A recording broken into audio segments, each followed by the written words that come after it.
Non, juste une précision que me demande de faire Sissoko, mais il a absolument raison. Vous devez certainement tous être, tout est.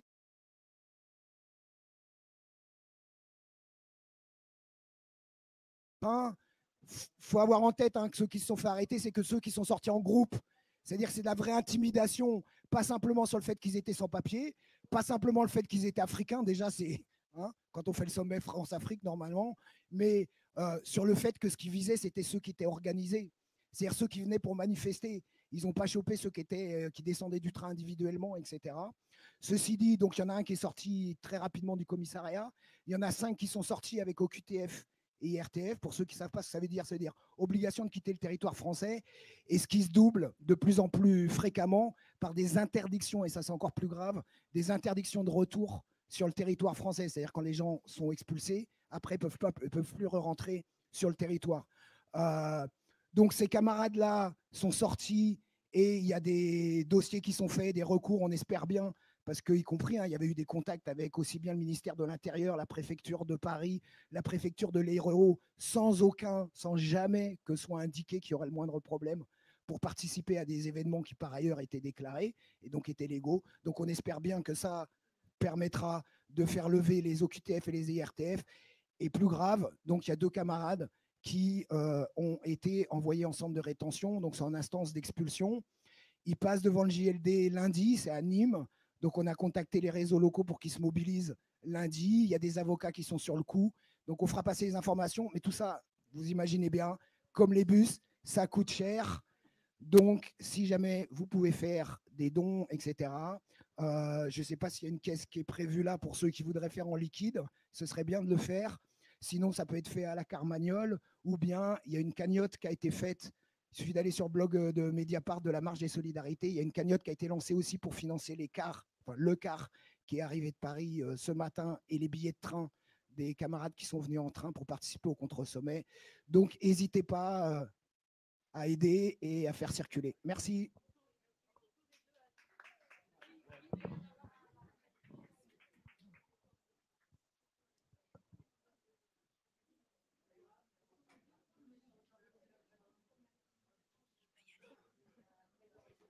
Alors, bonjour à tous, on est content de vous retrouver pour cette 2e conférence de la matinée.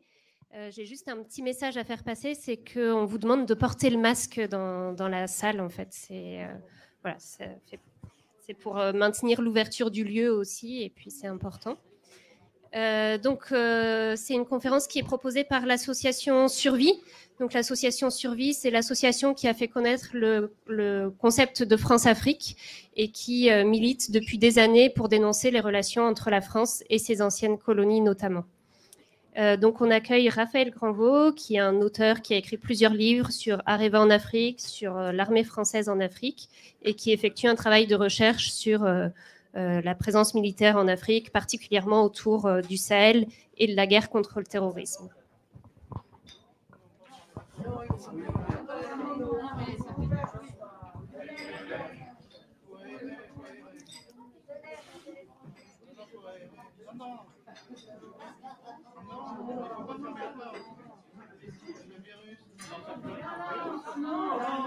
Il faut laisser ouvert.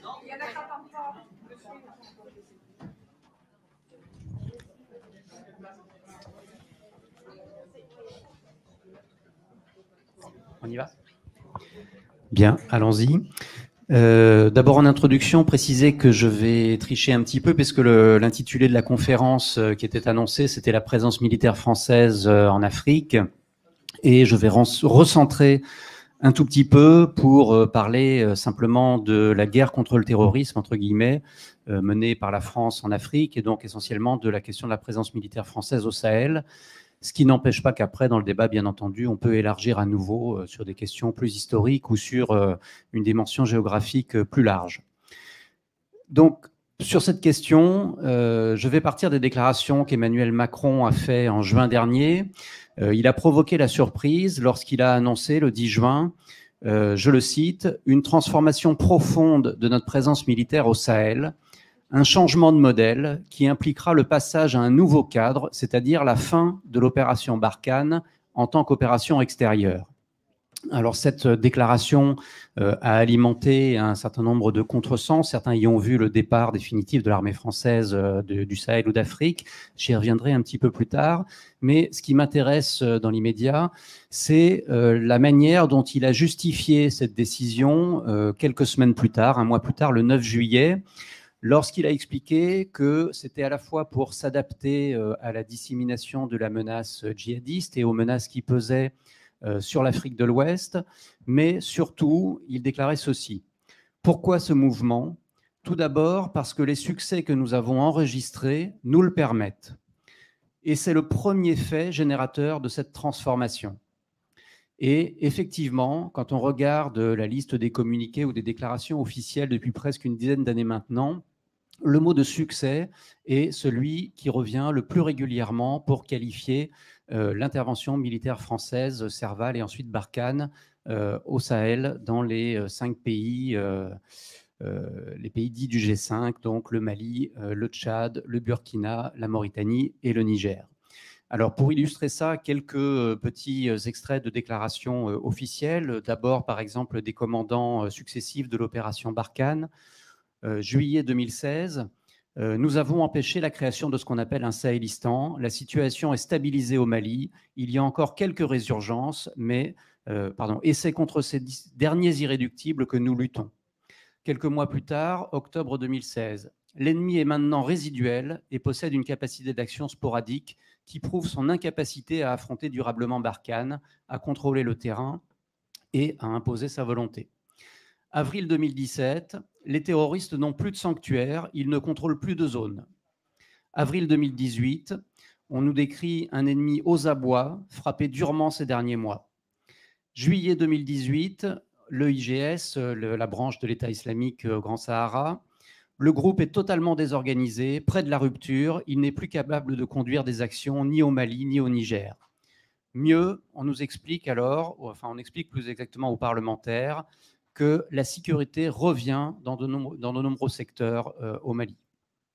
Mars 2019, le chef d'état-major des armées, lui-même, le général Lecointre, n'hésite pas à qualifier de signe positif les dernières attaques contre les forces maliennes qui viennent d'essuyer de très graves défaites, très meurtrières, contre les groupes djihadistes. Et selon le général Lecointre, donc, ce sont des signes positifs car ce sont la réaction de quelqu'un qui se sent acculé. Et à la question de savoir si on assiste à un réveil des groupes djihadistes, il avoue à ce moment-là, honnêtement, je n'en sais rien. En avril 2019, le général Blachon, commandant de la force Barkhane, se félicite de l'action menée dans les environs de Ménaka, au nord du Mali, où une présence de 18 mois a permis de faire aujourd'hui du Liptako une zone où l'on vit mieux, la vie y est plus confortable et notre présence a des effets vertueux.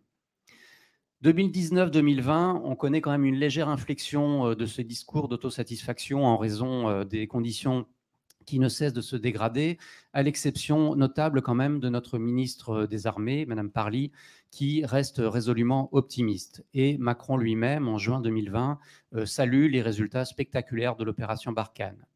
En novembre 2020, quelques mois plus tard, on nous décrit toujours un ennemi aux abois et on nous assure qu'on est toujours sur le bon chemin. Décembre 2020, le général Lecointre saluait un bilan très positif.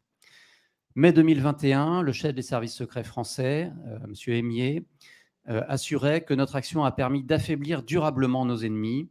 Et puis très récemment, septembre 2021, à l'occasion de l'annonce de l'élimination du chef de l'État islamique au Grand Sahara, Macron saluait un nouveau succès majeur. Voilà, donc toute une série de succès qui s'expliquent dans la bouche des autorités politiques et militaires françaises par le fait qu'ils utilisent comme critère de réussite essentiellement la question des nombres de cadres et de combattants qui ont été éliminés. Et effectivement, si on prend en compte ces deux critères, eh bien, on peut constater que de très nombreux cadres d'Al-Qaïda au Maghreb islamique, AQMI, ou de l'État islamique au Grand Sahara, IGS, ont été éliminés, à l'exception de quelques-uns comme Yad Agrali au Mali ou Amadou Koufa au centre du Mali également, qui sont toujours activement recherchés. Et puis, au niveau des groupes combattants, là aussi, Alors, il est difficile de faire un bilan très précis du nombre de neutralisations, comme on dit officiellement. D'abord parce que ces neutralisations recouvrent deux réalités distinctes, les djihadistes qui sont tués et ceux qui sont arrêtés. Mais enfin, dans la très grande majorité des cas, neutralisation signifie qu'on les a éliminés, qu'on les a tués.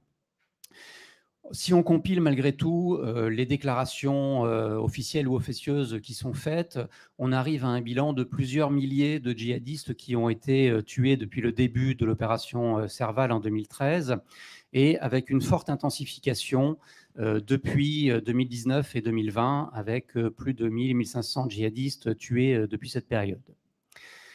Donc en apparence, effectivement, des succès tactiques, des succès militaires. Mais si on prend en compte d'autres critères, qui sont ceux qu'on peut trouver par exemple dans les rapports de l'ONU successifs consacrés au Mali, dans les rapports d'ONG, dans les rapports d'enquête des chercheurs, et si on prend en compte par exemple la dissémination géographique de ces groupes djihadistes, leur extension, le nombre de villages qu'ils contrôlent directement ou indirectement, le nombre d'écoles fermées, le nombre de centres de santé qui sont fermés, le nombre d'attaques contre les forces armées, qu'il s'agisse des forces armées africaines, des forces de l'ONU ou des forces françaises. Si on prend en compte surtout le nombre de victimes civiles, qui a été multiplié par 7 entre 2017 et 2020 au Mali, par exemple, et qui se chiffre à 6250 morts pour les trois pays, Mali, Niger, Burkina, pour l'année 2020, eh bien, de ce point de vue-là, on assiste à une dégradation continue de la situation sécuritaire dans les pays dans lesquels l'armée française intervient depuis presque une dizaine d'années. Et puis même du point de vue des effectifs, eh bien, on constate que ces groupes-là, malgré les pertes sévères qu'ils essuient, continuent de renouveler leurs effectifs, leurs combattants, et parfois à un rythme plus rapide, plus soutenu que les pertes qui leur sont infligées par l'armée française. Et on a parfois quelques discours un petit peu plus réalistes de la part des autorités françaises qui reconnaissent cet état de fait. Ça dépend en réalité s'il s'agit de discours publics ou s'il s'agit de discours qui sont adressés à d'autres publics, les militaires entre eux ou Macron aux diplomates, ou etc. Suivant le public auquel on s'adresse, on va trouver des discours un petit peu différents et où on voit bien que nos autorités sont quand même conscientes de cette aggravation de la situation, de son extension géographique.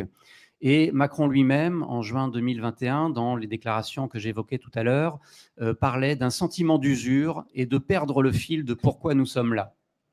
En creux, donc, dans ces annonces, on pouvait quand même lire le constat d'un enlisement, même si aucune autorité officielle n'utilise le terme et ne veut bien l'avouer. Et il paraît quand même très difficile de parler de réussite de l'opération Barkhane. Et dans le meilleur des cas, les autorités militaires continuent d'avancer, non pas qu'il s'agit d'une amélioration, mais au moins qu'on aurait évité que la situation ne se dégrade davantage et qu'on aurait évité le pire dans ces pays-là.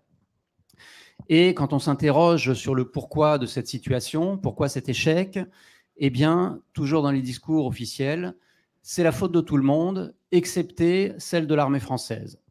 C'est la faute de l'insuffisance des motivations politiques des autorités des États africains concernés, à qui on assène des injonctions périodiques de redéployer leur administration dans les zones prétendument libérées par l'armée française.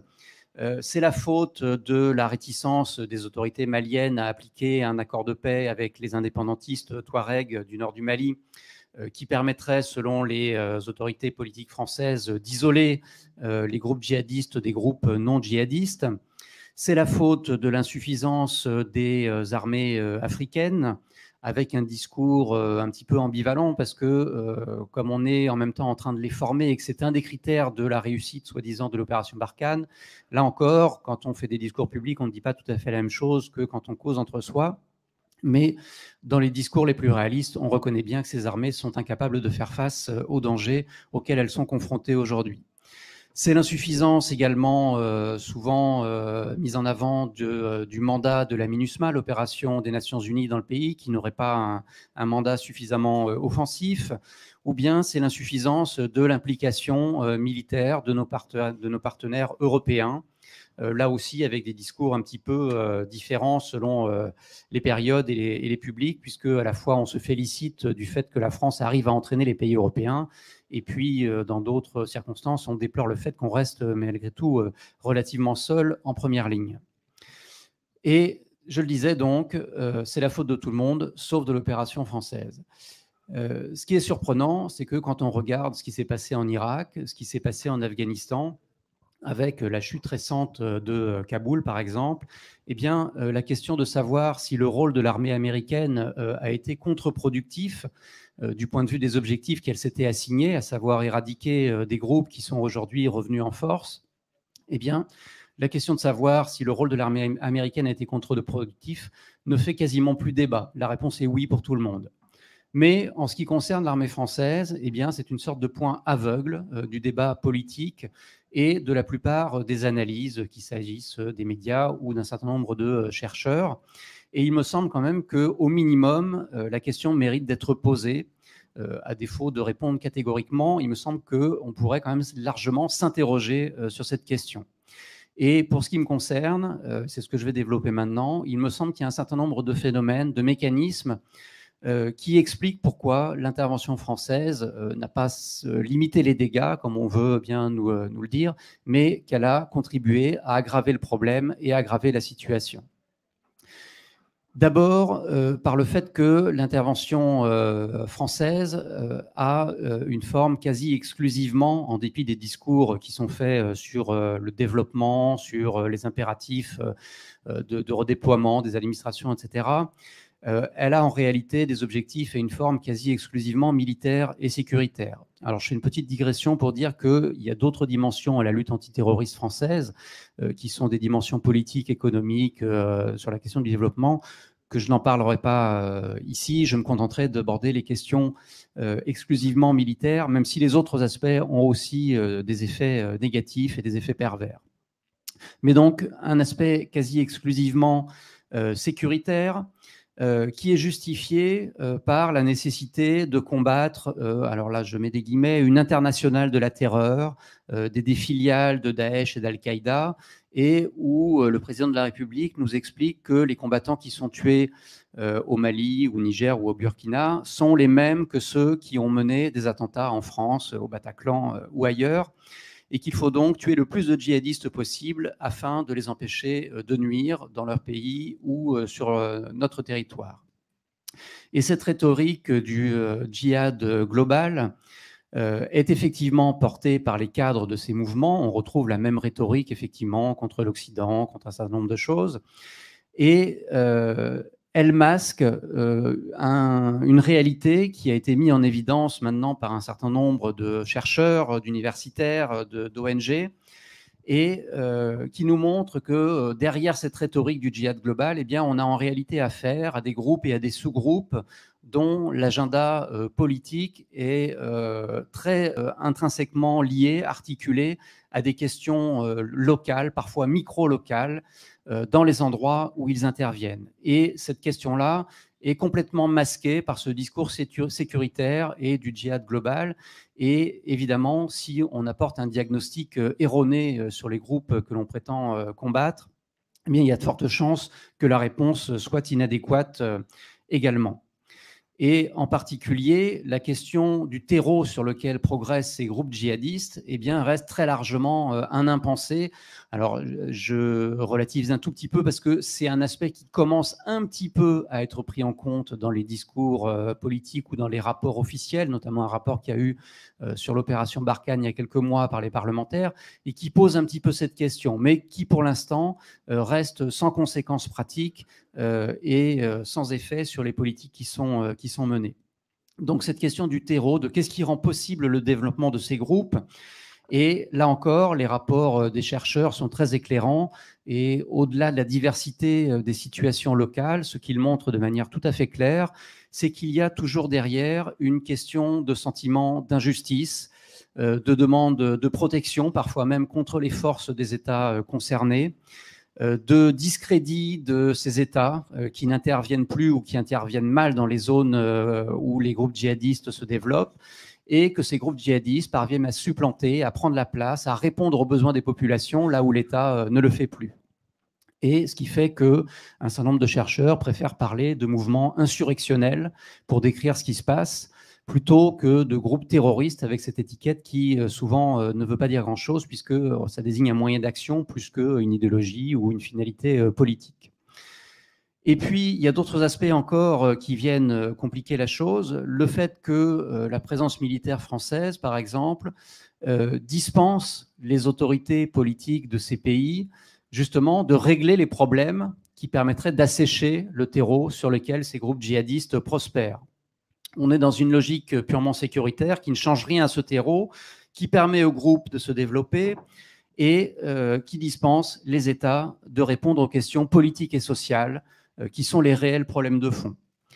D'autre part, cette intervention, elle s'accompagne d'un soutien à des régimes qui sont des régimes autoritaires ou corrompus. Et là encore, on est dans une logique qui fait le jeu des djihadistes, qui leur donne du carburant, qui leur donne du grain à moudre, puisqu'il leur permet de se poser en résistant contre ces États qui sont discrédités, illégitimes aux yeux des populations.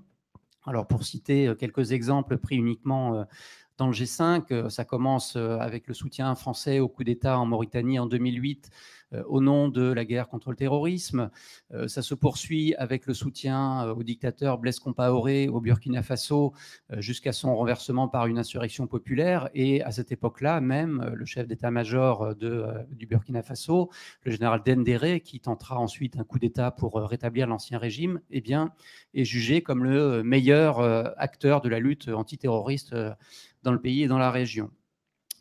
C'est également le cas au Mali, où alors aujourd'hui il y a des tensions assez fortes avec la junte militaire qui a pris le pouvoir, mais enfin il faut se souvenir que jusqu'au sommet de N'Djamena il y a quelques mois, eh bien, Macron tressait des lauriers à cette junte militaire, expliquant qu'elle avait plus fait en quelques mois que la présidence d'Ibrahim Boubacar Keïta dans les années auparavant. Et ce n'est qu'à partir du moment où cette junte a souhaité poursuivre des discussions avec les groupes djihadistes qui avaient été entamées par l'ancien régime que la ligne rouge ayant été franchie aux yeux des autorités françaises, eh bien, les relations se sont tendues. Et puis, c'est bien évidemment le cas au Tchad, où on a vu Emmanuel Macron, il y a quelques semaines, se déplacer pour aller adouber la prise de pouvoir du fils Déby, le fils du dictateur défunt. Et pour le cas du Niger, où on a affaire à un régime un petit peu moins autoritaire, néanmoins, il est présenté comme un modèle de démocratie en Afrique, en dépit du fait que des militants contre la corruption sont régulièrement jetés en prison et malmenés. Donc un soutien à des régimes autoritaires, là aussi, qui fait le jeu des groupes djihadistes qui apparaissent comme les seuls résistants à des régimes parfois très massivement rejetés par leur population et qui apparaissent comme des valets de l'impérialisme français, puisque c'est une rhétorique également que reprennent les groupes djihadistes et qui n'est plus portée par beaucoup d'autres groupes. Autre chose qui contribue à discréditer ces États et à renforcer l'emprise des groupes djihadistes, c'est le fait que toutes les stratégies de lutte contre le terrorisme soient imposées de l'extérieur par la France, par l'Union européenne, en partie par les États-Unis, ce qui se traduit aussi très concrètement dans la formation des armées africaines qu'on prétend rendre indépendantes. Mais enfin, ce n'est pas nouveau puisque c'était le prétexte de la coopération militaire maintenant depuis plusieurs décennies, et qui continue en réalité, quand on regarde dans le détail, à être formé pour assumer des tâches supplétives par rapport aux interventions militaires françaises ou européennes ou américaines. Et puis, ça s'est traduit également, dans le cas du Mali, par une question très concrète et très importante, c'est le veto mis, comme je le disais tout à l'heure, sur la question de possibles négociations avec certains de ces groupes dont on pouvait penser que les agendas locaux pouvaient l'emporter sur l'adhésion à des groupes djihadistes internationaux et qu'il y avait une marge de manœuvre, en tout cas pour faire baisser la tension ou pour retourner certains cadres de ces groupes-là et les réintégrer dans le jeu politique. Et en dépit des préconisations, y compris du secrétaire général de l'ONU lui-même dans ce sens-là, eh bien, la France a toujours maintenu un veto qui a fait que cette dimension-là, aujourd'hui, n'a pas pu être explorée ni au Niger, ni au Burkina, ni au Mali, ou alors elle n'a pu l'être qu'à des échelons très locaux, ou alors très discrètement dans le dos des autorités françaises, mais sans déboucher jusqu'à aujourd'hui sur des effets qui permettraient de faire baisser la tension. Autre aspect, l'élimination des cadres djihadistes et puis des combattants dont je parlais tout à l'heure et qui est le principal élément qui amène les autorités françaises à parler de succès. Eh bien, même ces éléments-là, en réalité, leur efficacité fait débat. Sur la question des cadres, de l'élimination des cadres djihadistes, bon, les publications, on trouve un petit peu de tout, je vais passer rapidement, mais il y a certains chercheurs qui considèrent qu'effectivement, comme le disent les autorités françaises, ça permet d'affaiblir, de désorganiser, au moins provisoirement, ces groupes djihadistes. D'autres avancent au contraire que ça ne contribue qu'à radicaliser leurs successeurs, que ça n'a jamais empêché ces groupes-là de se reconstituer et que ça n'a pas fait la preuve de son efficacité. La question de l'élimination des combattants pose des questions qui sont, à mon avis, autrement plus importantes, et notamment la question des bombardements aériens qui sont maintenant la modalité principale d'élimination de ces combattants djihadistes. Pour donner 2 exemples concrets, dans un podcast de l'école militaire française, l'INSERM, on pouvait entendre récemment un officier témoigner de la manière, de son expérience de pilote de drone, situé au Niger, mais pour éliminer des combattants au Mali. Et il rapportait l'anecdote suivante. En drone, il suit avec donc les moyens de surveillance aériens un homme à mobilette dans une localité du nord du Mali qui se dirige en direction des forces françaises, qui s'arrête dans un hameau, qui descend précipitamment, qui s'avance vers une hutte, qui semble prendre des choses, qui repart précipitamment avec un autre homme et dont le comportement leur paraît suspect. Et puis, ils continuent à le suivre et quelques minutes plus tard, ils ont la certitude que ces 2 personnes sont armées. Et à partir de ce moment-là, l'officier en question explique qu'il est, pour reprendre le terme officiel, dans une assurance raisonnable qu'il s'agit d'un ennemi. Il demande l'autorisation de les bombarder, l'autorisation est donnée et ces 2 personnes sont bombardées. Alors, on ne sait pas, apparemment des vérifications ont été faites, je ne sais pas ce qu'il en est, mais toujours est-il que le fait de posséder une arme est quand même un critère un peu faible pour déterminer s'il s'agit de combattants djihadistes au Mali, dans la mesure où il y a aujourd'hui beaucoup de groupes armés, des groupes d'autodéfense communautaires, des groupes indépendantistes, etc., etc., et que le même type de procédure peut amener à d'autres résultats. Deuxième exemple, au mois de janvier dernier, même chose, des hommes à motocyclette armés sont suivis par des moyens aériens. Ils rejoignent un groupe d'hommes. Ils restent avec eux et donc aux yeux de l'armée française, il n'y a pas de doute possible, c'est un groupe de djihadistes. Ils sont bombardés, il y a une vingtaine de morts et un rapport de l'ONU établira plus tard qu'il s'agissait d'un mariage où les hommes étaient séparés des femmes et où les djihadistes présents venaient surveiller que tout ça se déroulait en conformité avec la charia. Donc ces bombardements peuvent faire, ce qui n'est pas une surprise, des dommages collatéraux, comme on dit, d'autant plus qu'ils sont opérés suivant cette procédure qu'on appelle de frappe signature, c'est-à-dire qu'on va déterminer qu'un tel ou un tel a une forte probabilité d'être un groupe djihadiste, non pas en fonction de son identification formelle, mais en fonction d'un comportement qu'on identifie comme suspect. Ce qui, par ailleurs, fait débat sur la question de la conformité au droit international.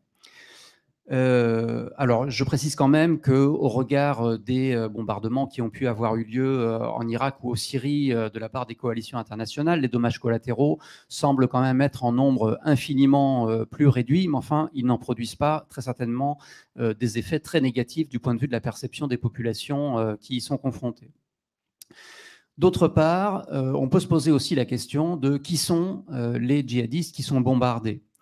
Ils nous sont présentés, là encore, dans les discours officiels, comme des terroristes, des fanatiques assoiffés de sang, des barbares. Bon, je reprends quelques-uns des termes qui ont été utilisés par le président de la République ou par les ministres des Affaires étrangères ou de la Défense, et qui sont animés donc par des intentions terroristes, par une haine de l'Occident, de la liberté, etc., etc. Vous connaissez les discours.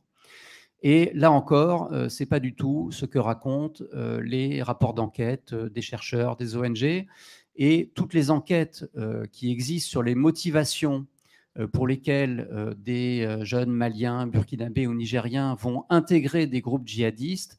Eh bien, alors il y a des variétés de trajectoires évidemment très diverses, mais dans tous les rapports, ce qui apparaît très clairement, c'est que la motivation idéologique et religieuse n'intervient qu'en dernier ressort. Que les motivations sont d'abord des motivations qui ont trait à une volonté de protection, de trouver un groupe armé qui va protéger sa communauté contre des attaques d'autres groupes ou bien contre les attaques des représentants de l'État.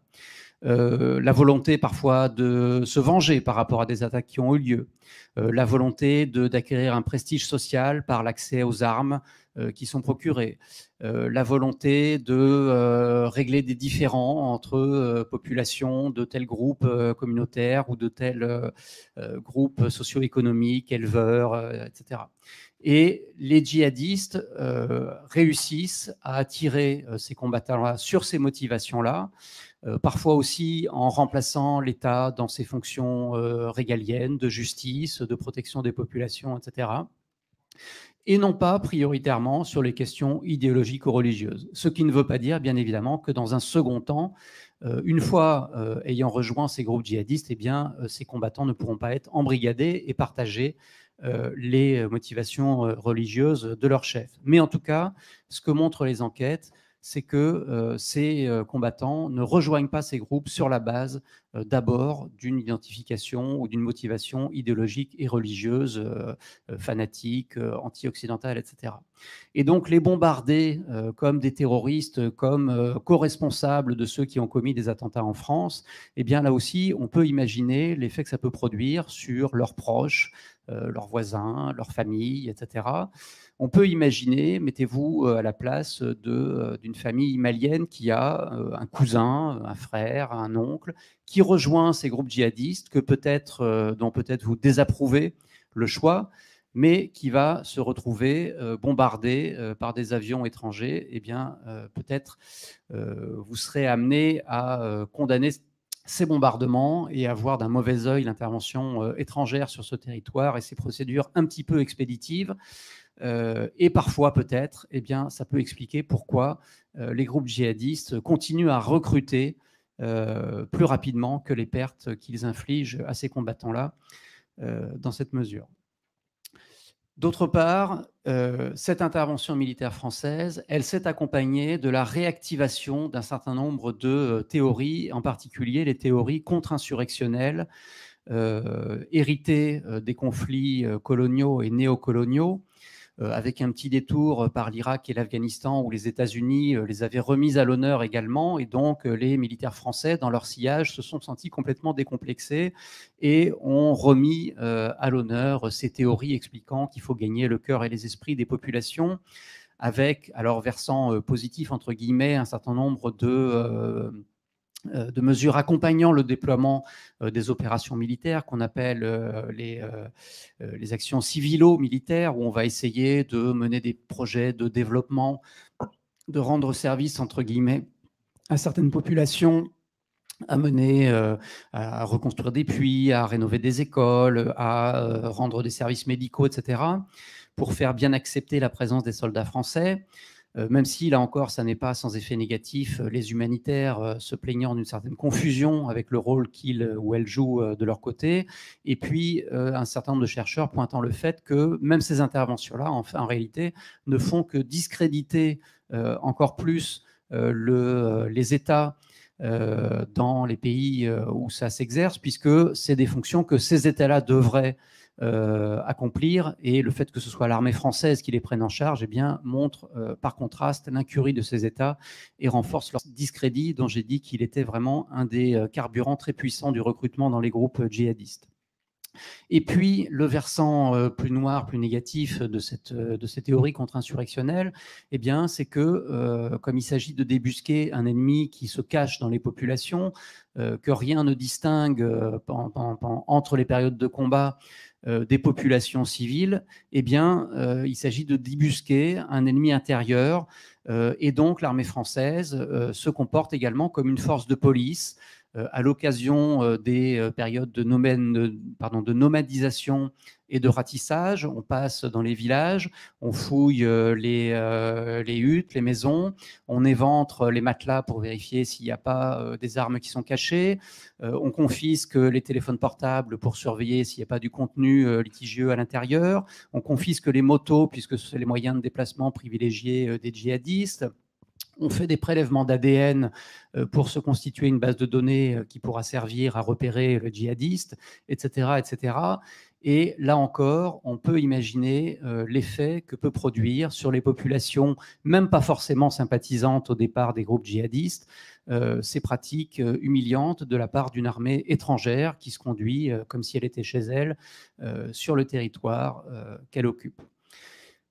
Donc voilà un certain nombre d'effets qui me semblent pouvoir expliquer pourquoi la présence de l'armée française non seulement n'a pas eu un effet positif, mais même a contribué à aggraver la situation. Et puis un dernier facteur qui a aussi été dénoncé par un certain nombre de chercheurs, c'est le fait toujours que dans cette remise à l'honneur des théories contre-insurrectionnelles, eh bien là où on reprenait aussi un certain nombre de pratiques qui avaient cours en Indochine ou ailleurs, qui était l'instrumentalisation de milices armées locales qui sont censées mieux connaître les populations et le terrain. Et donc, dès 2013, par exemple, l'armée française a recouru au service des indépendantistes touaregs du MNLA, ce qui explique que le pays est encore aujourd'hui divisé. Un peu plus tard, il y a eu des retournements d'alliance et puis l'armée française s'est adjoint les services d'autres groupes armés, le MSA et puis le GATIA, qui étaient plus favorables à Bamako, mais qui n'en avaient pas moins leurs agendas politiques locaux et parfois économiques aussi, puisque ces groupes-là se battent, y compris pour le contrôle de certains trafics, etc. Et qu'il y a eu des règlements de compte dans le sillage de la présence de l'armée française, et où ces groupes-là eh bien, ont accru les conflits communautaires et où la présence de l'armée française a à nouveau jeté de l'huile sur le feu plus qu'il n'a apaisé la situation, permettant là encore par contre-coup eh bien, aux groupes djihadistes d'exploiter ces crispations, ces failles, ces conflits communautaires pour apporter là encore soit des armes, soit la possibilité de se venger, soit la possibilité d'avoir une protection contre un ennemi contre lequel on n'est pas protégé autrement. Et demain, je reviens à la question des déclarations d'Emmanuel Macron et à la question du désengagement de l'opération Barkhane. Je l'ai dit, ces déclarations se sont accompagnées d'un certain nombre de contresens, puisqu'on a pu voir au Mali ou en France certains titres de journaux qui disaient « ça y est, l'armée française se retire du Mali et plus généralement du Sahel ». En réalité, quand on lisait bien ou quand on écoutait bien attentivement les déclarations, ça n'était absolument pas l'intention des autorités françaises. Il s'agissait de réduire les effectifs puisque tout le monde était bien conscient que ces opérations, elles avaient un coût financier, puisque aujourd'hui le surcoût économique de l'opération Barkhane dans le budget de la défense est estimé à 1 milliard d'euros par an. Et ça n'est qu'un surcoût, puisqu'en réalité, le budget de la défense concourt bien plus que ça au déroulé de ces opérations. Et puis, ça a un coût également politique, puisque la présence militaire française est de plus en plus mal vécue par les populations qui ne voient pas le bénéfice qu'elles peuvent en tirer, puisque la situation ne cesse de se dégrader. Et donc, il y avait une volonté de réduire les effectifs de moitié, c'est-à-dire de revenir en réalité aux effectifs qui étaient ceux du début de l'opération Barkhane, puisqu'elle a commencé avec 3000 hommes et qu'on est aujourd'hui à approximativement 5500 hommes, plus les forces spéciales. Il s'agissait également de remplacer, de compenser cette baisse des effectifs par une montée en puissance des armées africaines, là avec beaucoup de points d'interrogation puisque c'est un discours qu'on entend depuis longtemps, et une montée en puissance également des pays européens sous la forme de forces spéciales que la France espère agglomérer dans une opération qui a démarré il y a quelques mois, qui s'appelle l'opération Takuba, mais qui peine à décoller, et les pays européens rechignent à fournir des troupes aux côtés de l'armée française qui, aujourd'hui encore, se retrouve bien seule. Donc, une volonté de compenser la réduction des effectifs, mais sur laquelle pèsent beaucoup de points d'interrogation. Autre point d'interrogation, c'est le fait qu'il y a quand même, dans le discours des autorités françaises, un basculement dans les priorités. Le nouveau chef d'état-major ayant expliqué depuis plusieurs mois que l'armée française devait se préparer au retour des conflits de haute intensité, où on prépare les esprits à la participation de la France à d'éventuels conflits. On voit les tensions qu'il y a en Turquie, on voit les rivalités qu'il peut y avoir avec la Chine, avec la Russie, etc. Et alors, pour une part, ces discours-là servent également à justifier le maintien et l'augmentation du budget militaire, mais probablement aussi dans l'esprit des autorités militaires et de certaines autorités politiques, et bien peut-être demain, les opérations antiterroristes ne seront peut-être pas les opérations prioritaires si certaines tensions continuent de s'accroître. Dernière incertitude également, c'est les tensions qu'il y a entre la France et puis les autorités de certains pays du G5 Sahel, et à commencer par les autorités maliennes, puisque, je l'ai dit, quand ces autorités ont commencé à vouloir négocier avec les groupes djihadistes, eh bien, l'armée française a suspendu sa coopération militaire pour faire pression, l'a restaurée depuis, mais a continué à tenir des discours extrêmement fermes sur cette question. Et il y a quelques jours, les autorités maliennes ont reconnu avoir entamé des négociations avec les mercenaires russes du groupe Wagner, provoquant là encore la colère des autorités françaises. Et puis, dernier rebondissement, il semblerait, j'ai reçu un mail il y a quelques minutes, que le président intérimaire, il s'agit d'un général, pas d'un général, mais d'un officier putschiste qui est aujourd'hui à la tête du Mali, est purement et simplement déclaré à l'armée française de quitter le pays. Donc à vérifier. Mais si c'est le cas, et si ça se concrétise, évidemment, ça viendrait heurter de plein fouet la stratégie française, puisque aujourd'hui, elle est articulée à ce groupe du G5 dont le Mali est un des piliers. Et si le Mali s'en retire, effectivement, alors la France avait déjà opéré un mouvement de bascule pour transférer son commandement et ses forces sur le Niger, jugé plus fiable, mais néanmoins, ça viendrait quand même contrarier la stratégie française. Donc, autant d'éléments aujourd'hui qu'il faut surveiller, on verra. En tout cas, ce qui est certain, c'est que dans les intentions politiques des autorités françaises, il n'est pas question d'abandonner le leadership en matière de lutte contre le terrorisme dans cette région-là, que ça reste quelque chose d'important, que vraisemblablement cette réduction des effectifs va s'accompagner d'une diminution des pratiques contre-insurrectionnelles dont je parlais, avec une présence sur le terrain qui sera moins importante, mais une continuation des opérations contre-terrorisme, et en particulier du bombardement aérien, dont je soulignais tout à l'heure tous les effets négatifs que ça peut avoir. Donc, du point de vue du changement de logique, on n'y est pas. Et en tout cas, rien qui permette aujourd'hui d'espérer une amélioration et une piste de sortie de crise.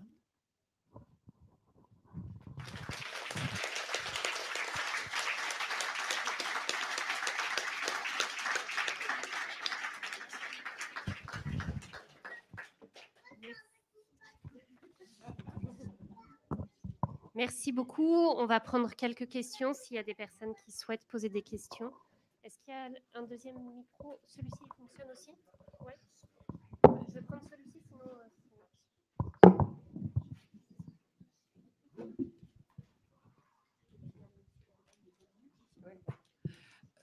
Un grand merci pour cette conférence. Sissoko nous a parlé du problème de l'extraction de l'or sur les rivières, avec la pollution qui était entraînée, le déplacement des populations qui ne pouvaient plus boire ou cultiver à cause de l'eau polluée des rivières. Et ma question, c'est est-ce que l'armée française participe au transport de l'or?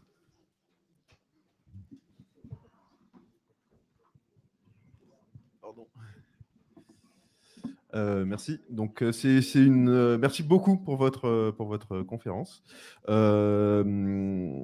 une question, voilà, un petit peu commentaire. Bien sûr, on a parlé de colonialisme, de néocolonialisme. Il y a un mot également que j'aimerais poser au sujet de l'armée française, c'est quand même le racisme, étant donné qu'elle est bien sûr dans cette perspective coloniale. Un racisme qui, je pense, est structurel, endémique, culturel dans l'armée française. Juste pour voilà, donner quelques exemples, il me semble le chef d'état-major des armées françaises, si je ne me trompe pas, était quand même responsable au moment du génocide rwandais, hein, quand même. Voilà le type de personnes qu'on met aux commandes.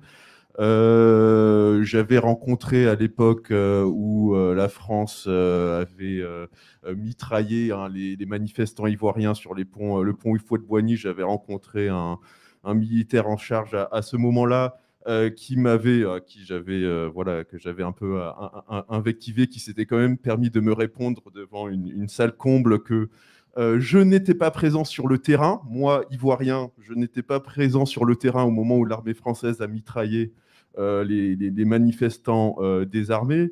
Aussi, ça, au niveau des hauts gradés, bien sûr, mais même au niveau souvent des jeunes militaires. Là, j'entendais parler par exemple de l'or. Pour le cas en Guyane, j'avais par exemple rencontré un jeune militaire français qui m'avait expliqué que c'était comme un jeu vidéo, en fait, la lutte contre les orpailleurs en Guyane.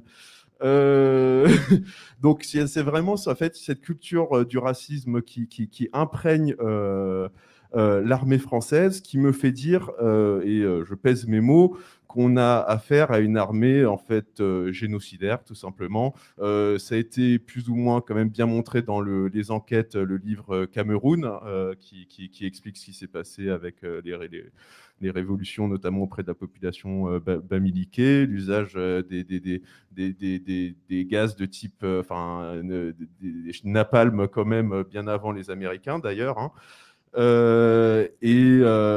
Génocidaire, c'est-à-dire en fait, on a des crimes de guerre, des crimes contre l'humanité qui sont déjà évidemment impunis, hein, et qui sont aussi, selon moi, sur la base en fait de la race, de l'identité, et pas seulement de cet aspect politique, vu que l'armée française, dans beaucoup de ces zones où elle intervient, et par rapport aux exemples que j'ai donnés, considère en fait qu'elle est en terre vierge, en terrain nullus, voilà, comme à la grande époque coloniale, et que elle n'a et que voilà, il n'y a pas de voilà, en fait, il n'y a pas vraiment d'identité propre, voilà, voilà. Donc c'est cette forme de racisme qui est très grave, qui me fait dire qu'on est aussi dans une dimension génocidaire de tous ces crimes de guerre qui sont été commis par l'armée française et qui en plus sont sujets à une impunité totale. Donc voilà, c'est tout simplement très grave et honteux. Voilà, ben, donc c'est un commentaire question. Voilà, si vous pouvez également donner votre avis.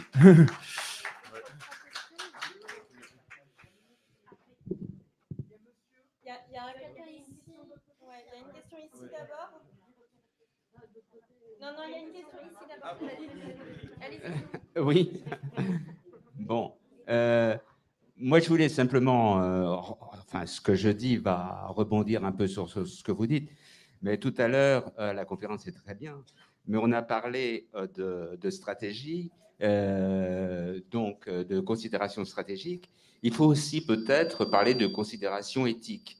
Et ce qu'il y a, c'est que la lutte contre le soi-disant terrorisme, c'est toujours basé sur des éléments éthiques. On dit que c'est des hommes qui sont barbares, c'est des hommes qui sont inhumains, etc.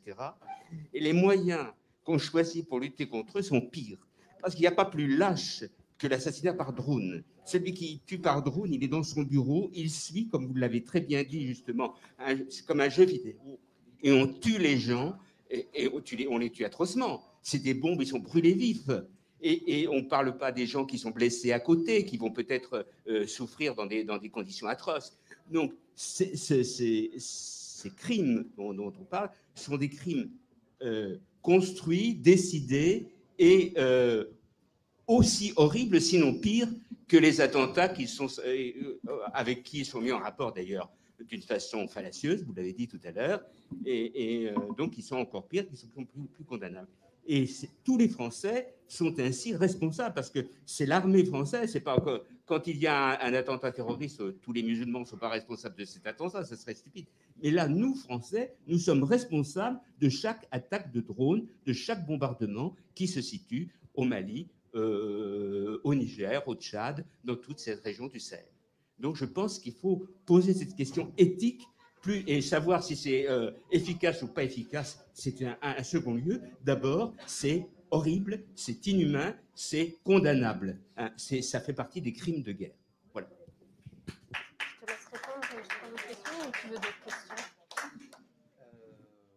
Comme tu veux, ça m'est égal. Je note. Ok. Il y a le monsieur ici, il y a le monsieur là aussi qui demande. Le monsieur derrière aussi. Allez-y, monsieur.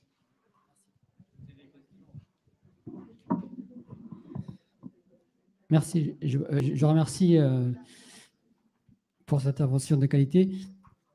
Donc, le thème de la conférence, initialement, c'était les bases militaires en Afrique.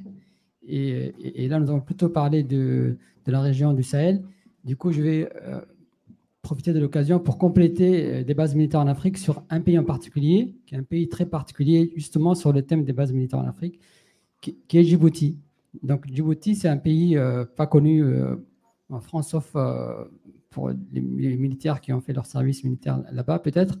Djibouti, c'est un pays de 23 000 km², 1 million d'habitants, mais qui héberge 5 bases militaires, dont la première est la française. Ensuite, il y a la base militaire américaine depuis 2001, la base militaire japonaise, la seule au monde, la base militaire chinoise depuis peu, et aussi la base militaire italienne, 5 bases militaires, ainsi que des troupes d'autres pays installées dans les bases militaires, dans les bases militaires officielles. Ces bases militaires sont destinées d'une part à surveiller le passage des bateaux sur la mer Rouge, parce que c'est une mer empruntée par 40% de pétroliers au monde et 10% du commerce mondial. C'est aussi des bases militaires pour surveiller la situation des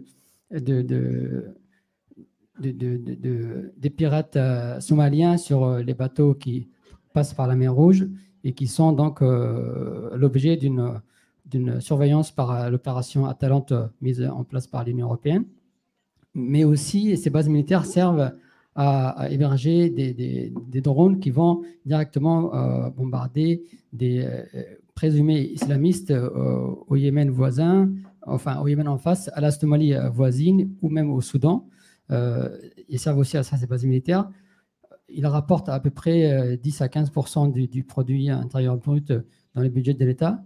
Mais sur le plan social, ces bases militaires n'apportent strictement rien à la population, puisque le président de Djibouti, Ismaël Omar Guelleh, lui est élu depuis 22 ans maintenant.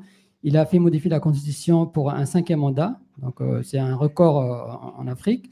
Et toutes ces bases militaires donc, n'ont que la stabilité à revendiquer.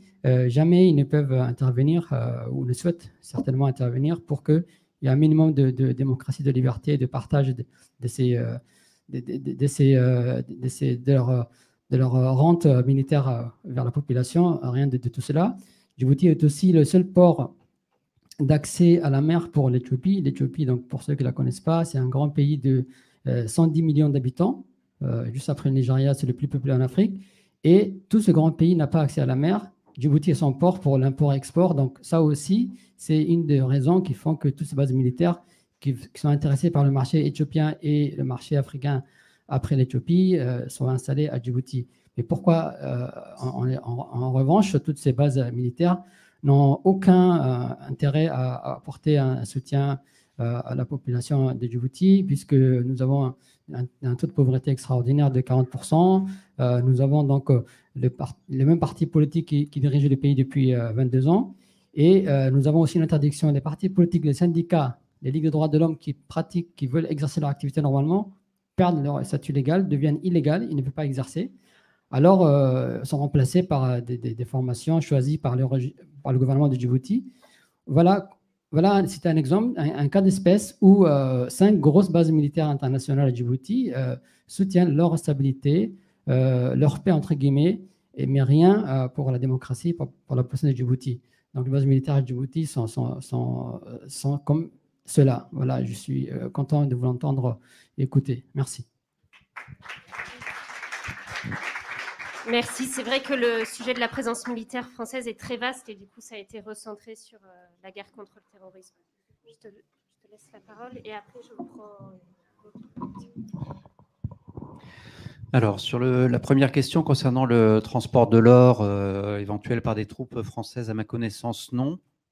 Et comme je crois déceler derrière une question sur la question des intérêts économiques que pourrait avoir la France concernant les richesses du sous-sol malien, c'est un thème qui est mis en avant très souvent par les militants maliens, burkinabés, et je pense que c'est une erreur d'analyse.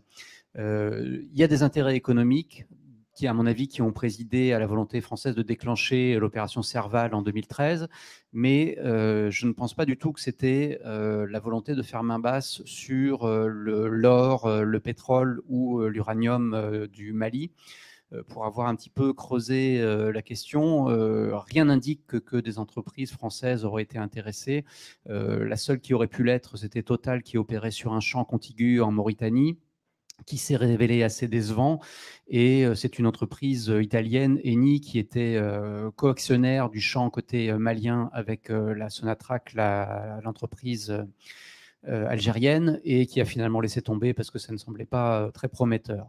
Donc côté pétrole, rien. Côté uranium, les quantités avérées par le par le ministère des Mines du Mali fournissent des chiffres tout à fait dérisoires au regard de ce que Areva peut trouver ailleurs. En revanche, il y avait mise en danger de certains intérêts justement d'Areva au Niger voisin, puisque des prises d'otages d'AQMI avaient eu lieu sur le site même d'exploitation de l'uranium au Niger. Et ça me paraît une motivation qui a dû peser dans le déclenchement de l'opération Serval en 2013. D'autant plus qu'il est bon de rappeler également que même si Areva peut trouver de l'uranium civil dans d'autres pays que le Niger, en revanche, pour ce qui concerne l'uranium à usage militaire, à ce jour, le seul pays d'approvisionnement pour l'armée française, c'est le Niger, et donc avec une importance stratégique qui n'est pas négligeable, puisque cet uranium est dit libre d'usage, c'est-à-dire non soumis au contrôle de l'AIEA pour les militaires français.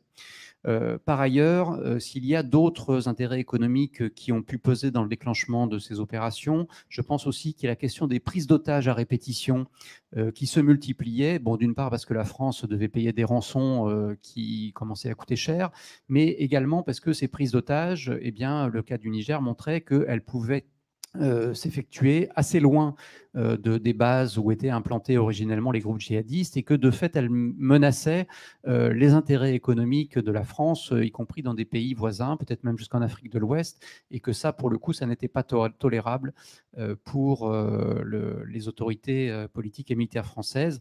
Et d'ailleurs, un des généraux français l'a expliqué très calmement quelques mois après le déclenchement de l'opération Serval, à l'occasion de rencontres de Pétrarque rediffusées sur France Culture, où il disait que l'opération Serval visait à défendre des intérêts stratégiques de la France, et notamment les prises d'otages, enfin lutter contre les prises d'otages et l'uranium au Niger.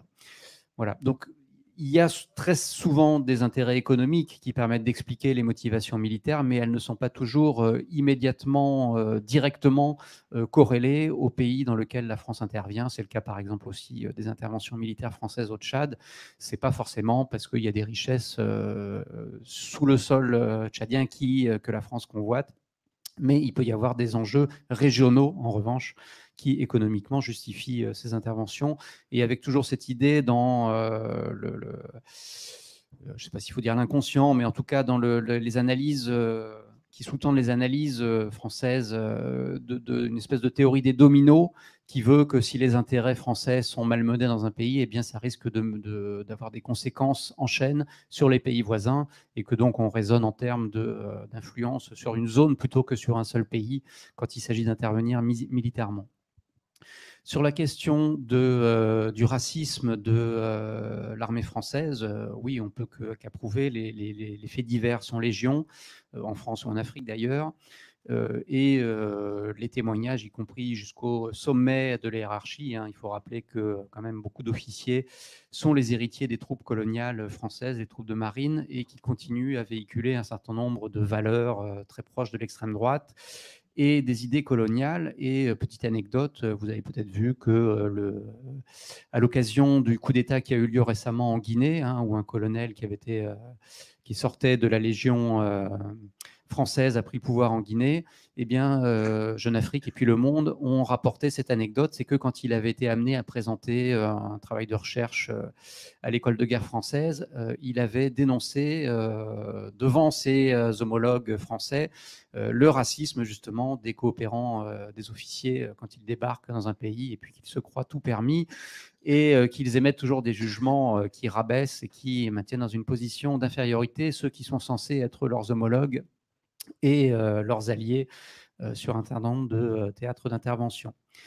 Donc c'est effectivement une donnée assez importante à prendre en compte effectivement pour comprendre la vision des officiers de l'armée française, avec aussi un certain nombre de choses qui accompagnent ça, comme une vision qui reste toujours marquée par la question ethnique, par des choses comme ça, qui fleurent bon la période coloniale. Sur la question des drones, alors il n'y avait pas vraiment de questions, je vais juste renvoyer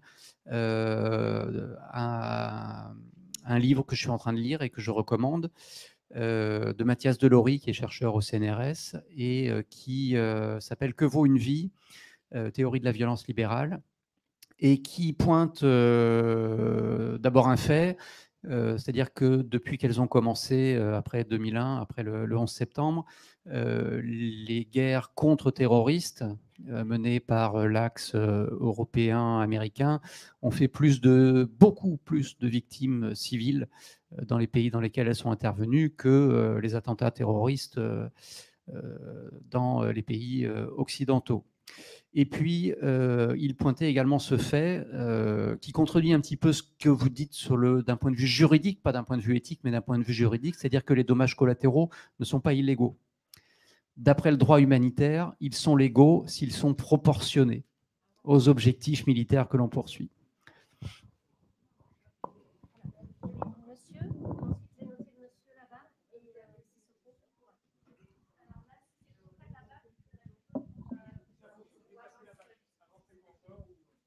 Moi, le premier point, c'est une question, un peu une fausse question en réalité, sachant que la guerre, c'est la continuation de la politique par d'autres moyens, parce que tu as laissé un peu ouvert le truc. Est-ce qu'il pourrait exister une intervention militaire française en Afrique qui pourrait être, en gros, autre que celle qu'elle est? Moi, je pense que non, y compris tu as donné tout un ensemble d'aspects, c'est qu'elle a une logique, qu'elle est politique, donc, y compris que la conséquence de ça devrait être que la gauche en France devrait se mobiliser pour le retrait immédiat de toutes les troupes françaises en Afrique. La deuxième chose, mais c'est une autre façon de l'aborder, c'est que je vais vous proposer un truc dont vous allez voir que c'est une fiction totale. Si on imagine qu'en France, par hasard, pourrait arriver au pouvoir une force d'extrême droite, nationalement, ou bien tout simplement localement, ou bien, fiction complètement fictionnelle, qu'il y ait des groupes d'extrême droite qui commencent à envisager des actions terroristes ou qui agressent des immigrés, qui agressent des militants, etc. Qui ici, ou qui pourrait penser et justifier qu'une intervention militaire d'un autre pays serait la réponse ou d'une manière ou d'une autre une solution pour cette situation-là? Mais réfléchissons-y bien, parce que je pense que quand même en tant que militant antifasciste, on pense que ce serait très, très contre-productif, etc., et que ce ne serait pas ça, que c'est à nous de nous mobiliser contre eux. Parce que généralement, les arguments qui vont dire oui, mais non, bien sûr, ce serait complètement débile et délirant et contre-productif de faire ça en France. Mais quelles seraient les raisons pour lesquelles ce serait peut-être que parce que finalement, à l'arrivée, les Africains, quand même, hein, ils ne sont pas aussi bien capables de se mobiliser que nous, etc. Donc réfléchissons bien, parce que ça veut dire que la conséquence, c'est que tout le monde devrait se mobiliser pour le retrait immédiat des troupes françaises en Afrique.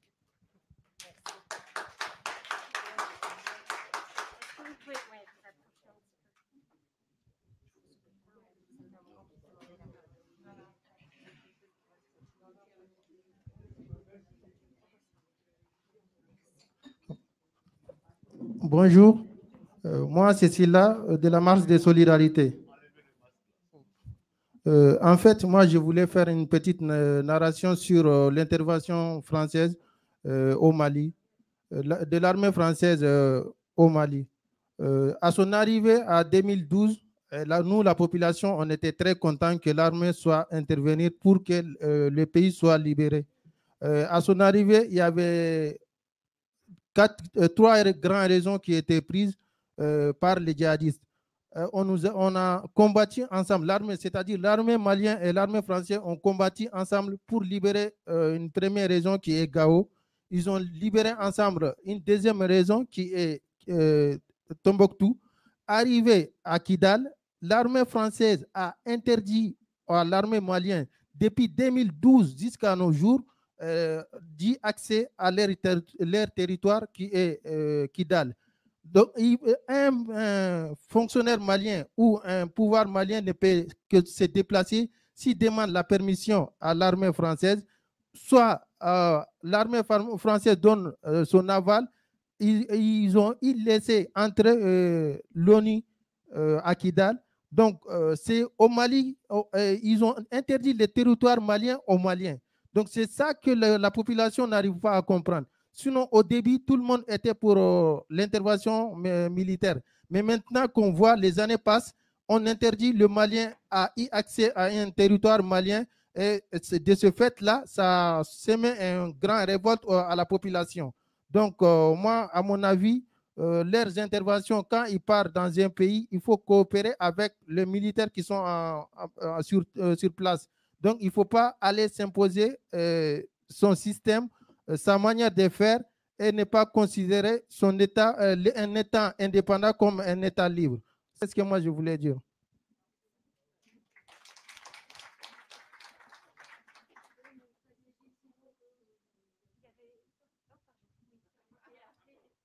Oui, justement, c'est pour compléter en fait son intervention. C'est l'intervention Serval qu'il s'agit en fait. Serval, tout le monde était d'accord, et même des militants de gauche en France étaient d'accord pour l'intervention Serval. Après Serval, je n'ai pas du tout, mais certains ils sont d'accord. Ça c'est clair parce qu'ils coupent la main des gens. C'est normal qu'on intervienne pour arrêter Serval. Mais après Serval, la France doit se retirer ou la France doit collaborer en tout cas avec l'armée malienne. Et aujourd'hui, lui il parle de 3 régions. Ce n'est plus 3 régions, c'est le 2/3 de la population. Et même au centre, même les avions touristiques, pour entrer à Niouno, à Ségou et consorts, il faut demander l'autorisation de Serval et de la MINUSMA. Alors que ces gens-là, ils sont là, on se pose la question même, qu'ils servent à quoi en réalité? Donc c'est ça. Et c'est dommage que le camarade qui est avec nous ici, qui était à la tête du mouvement des sans-papiers à Paris depuis une dizaine d'années, où on a été au Forum social mondial à Dakar en 2011, qui gérait Djel à Bamako, qui habitait à Niouno. Niouno, c'est au centre du Mali, pour ceux qui connaissent. Lui, ses enfants ont été kidnappés plusieurs fois. L'année dernière, ils n'ont pas fait des cours dans l'école de Niouno pendant 2 mois dans l'année. Ça n'a pas été fait. Et lui-même a échappé à une prise d'otage. Il est parmi nous aujourd'hui. Alors, le militaire en question, qui est à la tête du Mali aujourd'hui, en 2012-2013, il était en prison au nord du Mali. Il a vu beaucoup de choses qui se sont passées. Alors, la France aujourd'hui, réponse à ces militaires de recours à des mercenaires? Est-ce que dans l'histoire de la France, à des moments donnés, la France n'a pas fait appel à des mercenaires?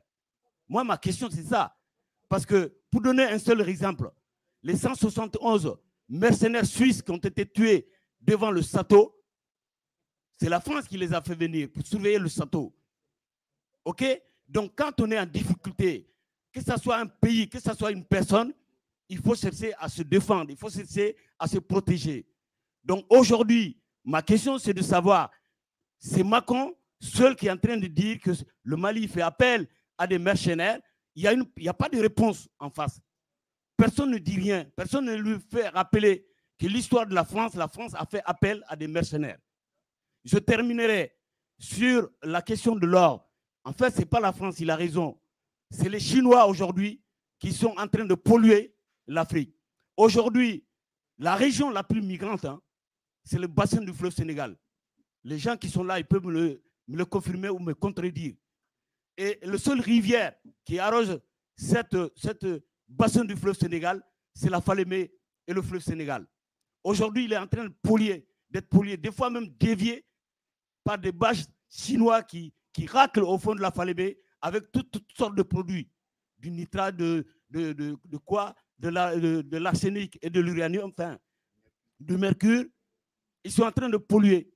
Et les jeunes qui sont en train de se battre aujourd'hui pour empêcher ça, ils ne sont pas soutenus par personne. Quand on monte des projets ici pour aller faire des caravanes là-bas, il n'y a que quelques associations qui nous soutiennent et personne ne nous soutient. Et alors que ces jeunes-là, à qui ils ont appris à nos côtés, aux différents forums sociaux mondiaux, que ce soit à Dakar, en Tunisie, ou à Hambourg, au G20, c'est ces jeunes-là qui sont en train de révolutionner, qui sont en train de faire sacher tous les corrompus qui sont au pouvoir, à commencer par les chefs de village, jusqu'aux maires des communes locaux, et voir les procureurs et les juges qui sont au niveau local. Tout le monde est corrompu. Les Chinois, ils viennent avec des valises pleines d'argent. Ils corrompent tout le monde, sauf ces jeunes-là qui sont avec nous, qui ont compris que notre terre, si elle est fertile, elle est dans ces conditions, et c'est ça qui permet de vivre la population de la zone. Parce que je rappelle, en conclusion, que dans ces zones-là, si vous voulez vivre, il n'y a pas à chercher. C'est l'agriculture, c'est l'élevage, c'est la pêche. Tous ces trois-là ne peuvent pas être faits s'il n'y a pas de l'eau. Le seul rivière qui arrose ça est pollué, est en train d'être pollué par les Chinois. C'est ce qu'elle disait, que le Chinois, l'or qui est exploité là-bas, est venu par la France. La France le sait, non, la France ne sait pas. C'est des Chinois et des multinationales canadiens, australiens et sud-africains qui sont en train d'exploiter pour ceux qui sont un peu organisés.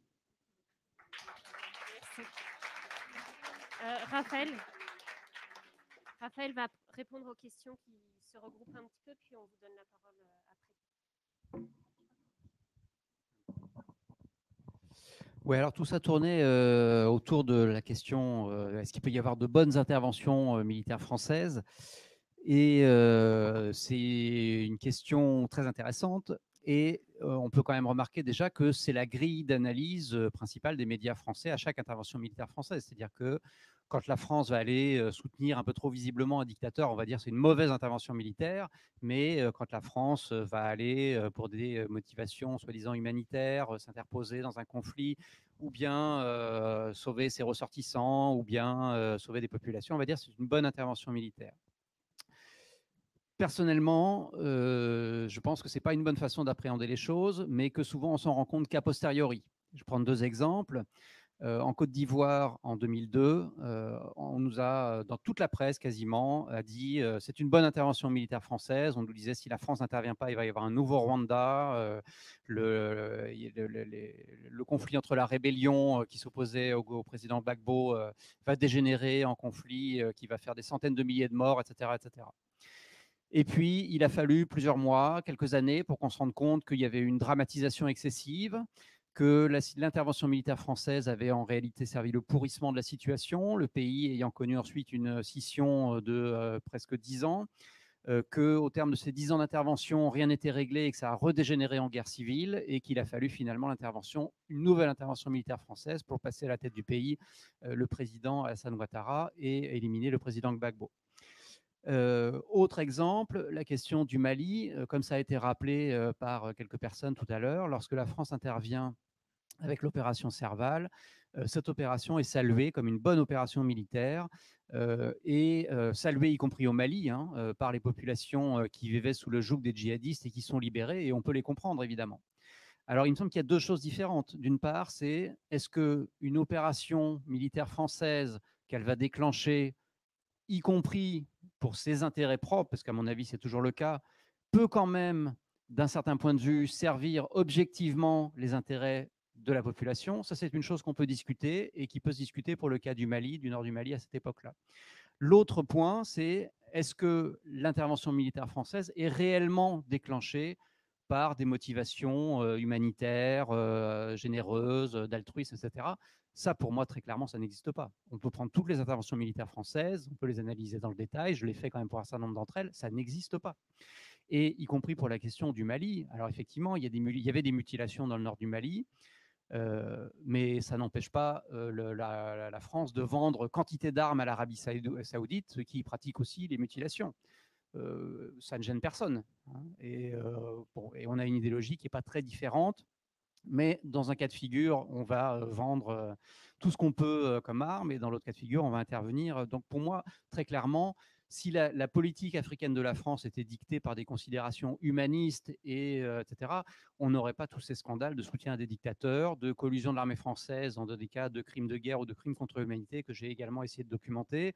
Donc pour moi, bon. Et puis dernière chose aussi, si vraiment la volonté de la France était de mettre à disposition son armée pour dénouer un certain nombre de conflits, etc., dans ce cas-là, rien ne l'empêcherait de mettre ses troupes à disposition de l'ONU et sous commandement de l'ONU. Mais ça n'est jamais ce que fait l'armée française. Hein.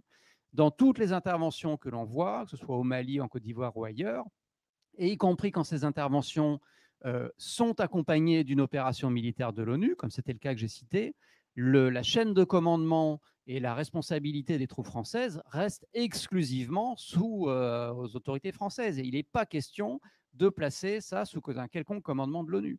Donc, pour moi, la question de savoir si la France intervient pour défendre ses intérêts ou pas, elle est très rapidement tranchée. Enfin, on peut regarder dans le détail toutes les interventions militaires. C'est toujours pour défendre ses intérêts. Après, effectivement, on peut discuter de est-ce que objectivement, ça peut servir temporairement tel ou tel intérêt, y compris des populations là où elle intervient. Sur cette question, j'aurais tendance à répondre qu'à long terme, la réponse est non. Parce que toutes les interventions militaires françaises, depuis 50 ans, 60 ans maintenant, n'ont fait que contribuer à maintenir les pays africains sous un système de dépendance, qui est une dépendance économique, politique et militaire. Si on fait la comparaison avec les pays d'Afrique francophone, il n'y a pas besoin d'intervention de l'Angleterre au Kenya ou ailleurs, ou au Ghana, ou quand il y a des conflits, y compris des conflits qui peuvent dégénérer parfois de manière sanglante, comme il y a pu y avoir au Kenya voilà, ou en Sierra Leone. Et ces pays-là ont appris à faire face à leurs difficultés, alors peut-être bien, peut-être mal, mais en tout cas pas plus mal que les pays francophones. Et le fait que l'armée française se substitue systématiquement soit aux armées nationales, soit aux organismes régionaux qui peuvent exister pour régler des conflits, eh bien, continue à dispenser les classes politiques, les chefs d'État de ces pays-là, d'assumer leurs responsabilités, y compris sur le plan militaire.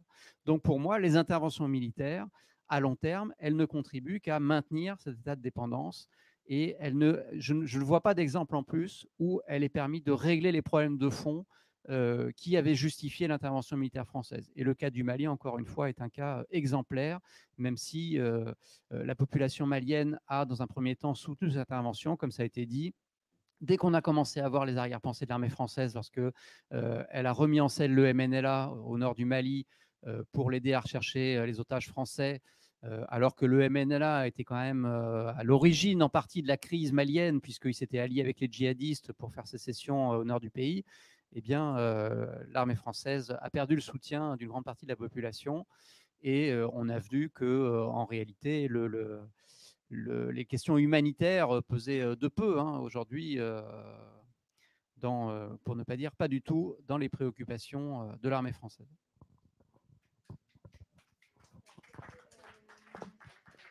Je pense qu'on va prendre une dernière série de questions et puis après on va finaliser. Donc il y avait le monsieur qui attendait déjà. Je ne sais pas si ça marche. Merci, je vais faire très vite. Juste une question par rapport aux accords d'Alger de 2015. Est-ce que tu peux nous expliquer pourquoi ces accords d'Alger sont autant bloqués? J'imagine évidemment que c'est tout à fait relié à ce que tu as expliqué précédemment. Et deux petites informations très brèves. Tu as parlé effectivement du racisme dans les troupes militaires françaises qui sont effectivement en OPEX souvent des troupes d'infanterie de marine. Il faut savoir, par exemple, que l'association de soutien à l'armée française, l'ASAF, qui publie une newsletter à laquelle je suis abonné parce qu'il faut s'informer, la rubrique historique de cette newsletter est rédigée par Bernard Lugan. Lugan est un historien négationniste, royaliste de conviction de l'Action française, etc., mais très proche du Front National et ouvertement raciste. Et puis, juste un point d'information, il faut savoir aussi que sur le nord du Burkina Faso, il y a des mines d'or, comme la mine d'Essakan, hein, qui est exploitée par une société qui s'appelle Ayam Gold. Il y a quand même quelques petites implications françaises dans cette affaire-là, essentiellement des bureaux d'études qui travaillent pour la firme qui exploite la mine, qui est sud-africaine. Et ensuite, sur le transport, il y a un scandale au Burkina actuellement, au travers de l'exportation de poudre d'or dans ce qu'on appelle du charbon fin. Bon, je ne vais pas expliquer le truc, mais qui passe aussi par des transporteurs français liés au groupe Bolloré. Donc, les Burkinabés ont entamé des poursuites judiciaires contre les transporteurs.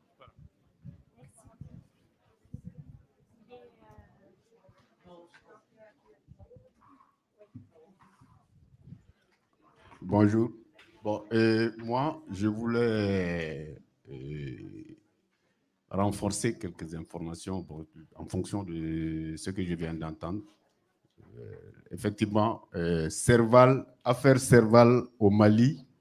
Quand Serval arrivait au Mali en 2012, on se rappelle tous, il y a eu même des pères de famille, les enfants qui sont nés à l'arrivée de François de Serval. Au moins une centaine d'enfants ont porté le nom de François Hollande. C'est des enfants, c'est des fils de musulmans. Tellement les gens étaient contents qu'ils arrivent. Mais Serval est arrivé comment?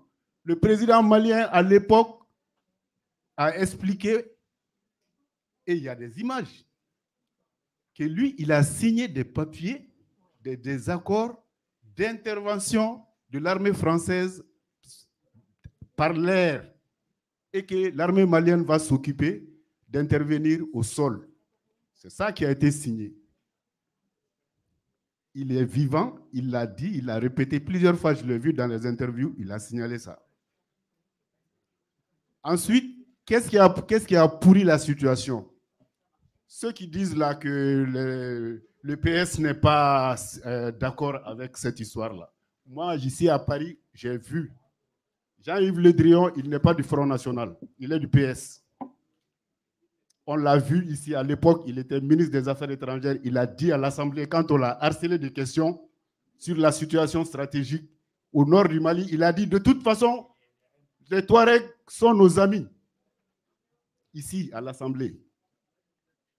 Bon, ça c'est un. Fabius, j'étais surpris par Fabius d'ailleurs, ça m'a beaucoup déçu, quand il a dit, puisque les Touaregs, Azawad a marqué les points, maintenant on peut négocier.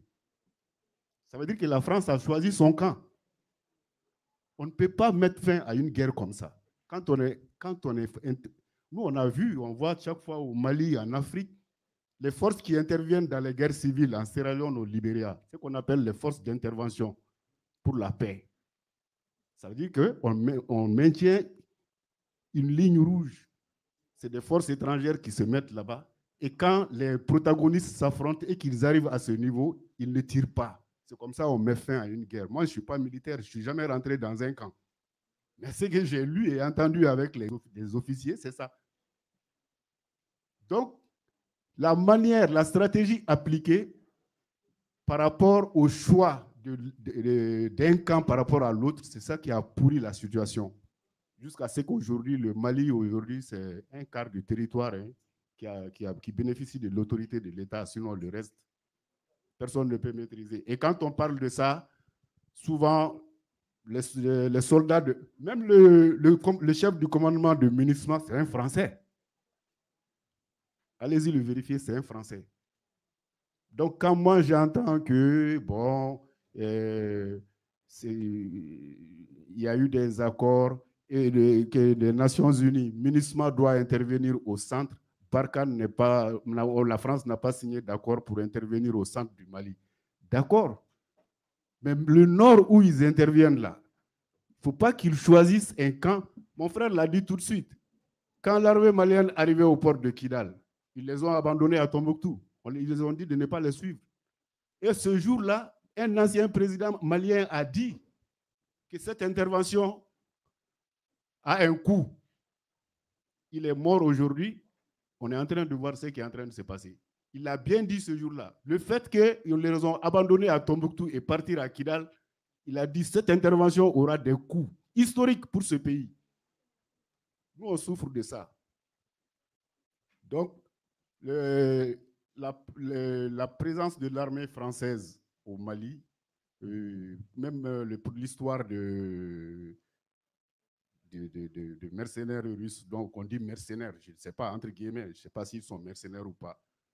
Bon, on est en train de diffamer ou de dégrader, de dénigrer cette affaire-là. Et je sais que ce n'est pas fini, ça va très mal finir aussi. Alors qu'ils ont fait la même chose en Centrafrique. Le gouvernement centrafricain, en cachette, a signé avec les Russes pour faire venir 600 hommes. Ils sont arrivés, ils ont occupé les points stratégiques, ils ont commencé à sécuriser les endroits. Mais on a envoyé des gens là-bas pour aller payer les journalistes et dire sur les antennes que oui, ils sont en train de... Les mercenaires russes sont venus, ils sont en train de tuer les populations civiles, machin. Les journalistes ont dit que non, ils ne peuvent pas prendre 300 000 francs CFA pour diffuser des fausses informations comme ça. Et vous voyez l'insurrection que ça a créé le lendemain en ville. Ça, c'est des choses, c'est-à-dire que le jeu n'est pas sincère. Et tant qu'il y a, dans toute chose, si l'insincérité manque, c'est l'échec. Merci.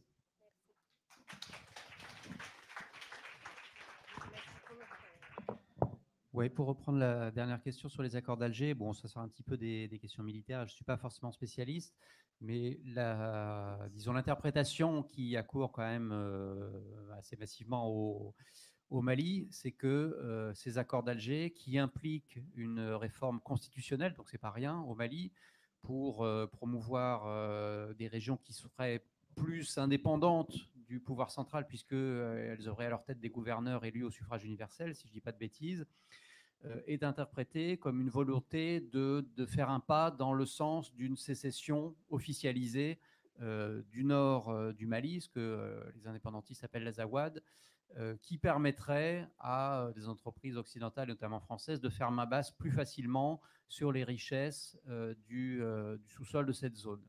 C'est l'interprétation qui est avancée par les militants maliens burkinabés. Bon, moi, je l'ai dit, je ne partage pas tout à fait ce point de vue. Je considère que ce n'est pas les intérêts économiques du sous-sol du nord du Mali qui motivent la politique française dans la zone, même si, je l'ai dit, il y a des intérêts économiques, mais qui ne sont pas ceux-là. En revanche, d'un point de vue militaire, dans la tête des militaires et des diplomates français, ces accords d'Alger reviennent de manière très insistante. Il y a quantité de déclarations de Le Drian qui enjoint littéralement au pouvoir malien successif de mettre en application ces accords d'Alger depuis maintenant 2015 où ils ont été signés. Et la classe politique malienne et la population malienne les rejettent très massivement, ce qui explique pourquoi ils ne sont pas mis en œuvre. Mais dans l'esprit français, ça permettrait d'isoler les groupes djihadistes et de les séparer plus visiblement des groupes non djihadistes, Touareg ou autres, et donc de tracer une sorte de ligne rouge qui faciliterait le combat contre le djihadisme. Voilà. Bon, après, je ne suis pas convaincu que même appliqué, ça réglerait la question du djihadisme. Mais en tout cas, voilà dans quel esprit c'est promu de manière assez virulente par les autorités françaises. En revanche, ce que ça montre de manière très claire, c'est que les interventions militaires françaises s'accompagnent toujours d'une forme d'ingérence politique, qu'il n'y a pas d'intervention militaire, comme on le disait tout à l'heure, désintéressée, y compris de ce point de vue-là. Ingérence politique qui va parfois très loin, jusque dans le choix des premiers ministres, y compris au Mali, où la France donne son accord ou met son veto. Et in fine, évidemment, qui va de pair avec une défense de ses intérêts Alors j'ai dit que ce n'était pas forcément la motivation première, mais quand la France intervient militairement dans un pays, systématiquement, ça se vérifie à chaque fois, elle essaye d'obtenir ce qu'elle appelle un retour sur investissement économique, c'est-à-dire qu'elle considère légitime qu'ayant fait le sacrifice économique du déploiement de son armée et parfois aussi de la vie de certains de ses militaires, eh bien, il est légitime qu'en retour, l'État concerné lui attribue quand même un certain nombre de marchés à destination de ces entreprises pour essayer de compenser un petit peu l'investissement militaire qu'a consenti la France. Et puis, évidemment, cette ingérence politique va de pair également avec ce qui est une obsession de la classe politique française dans son ensemble, c'est-à-dire cette volonté de conserver un rang de grande puissance, hein, de la grandeur de la France dans le monde, son rang dans le monde, etc. Et derrière, de conserver son poste de membre permanent du Conseil de sécurité qui lui permet d'influer sur un certain nombre de questions internationales. Donc il y a tout ça qui est relié et ça a été dit tout à l'heure et j'aimerais terminer là-dessus, effectivement. Pour essayer de revenir, de mettre un terme à ce pouvoir de nuisance de l'ingérence française en Afrique, eh bien, il y a urgence aussi à casser son bras militaire et donc à réclamer le départ pur et simple des troupes françaises d'Afrique.